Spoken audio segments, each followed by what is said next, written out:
একটা বিস্কুট দেন। কি বিস্কুট ভাই? কি বিস্কুট আবার? এনার্জি বিস্কুট দিবেন?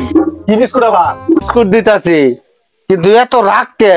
এত গরম যাইতেছেন গেলে আমার প্রতি বিস্কুট চাইছেন, বিস্কুট দিমু, কিন্তু এত গরমে কে?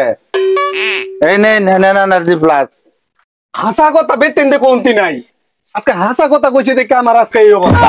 ভাই কি হইছে? কোন রাগ কোন আয়া দেখাইতেছেন ভাই? কোনছেন দিয়ে কি হইছে? আরে ভাই, বল লোকে কথা কইছিলাম যে আমার ব্যাংকে 2 লাখ টাকা আছে, এটা হুনিয়া পরের দিন আইছে হের মা অসুখ, 50,000 টাকা দাও। কি করবো, শাশুড়ি তো 50,000 টাকা দিছি, ঘুরে মেরে 3 দিন করে আইছে, তোমার শালির বিয়া 1 লাখ টাকা তুল লাগবো। অনেকক্ষণ চিন্তা করার পরে দেখলাম যে না, হালি দেউল লাগবো, কিছু করার নাই। আমার বউ, আমি বোন জামাই, মান সম্মানের ব্যবসা করা আছে না।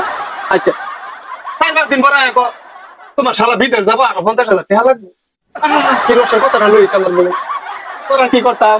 50,000 দিছি, হাসা কথা কই আজকে আমার 2 লাখ টাকা শেষ। এলিয়ে কইতাছি মাহাজন সাহেব, বেটের লগে জীবন হাসা কথা কইলে যে কইলেই বিপদ, আমনে যত কবাই না তুই বিপদ। ভাই সবারই একই দশা ভাই।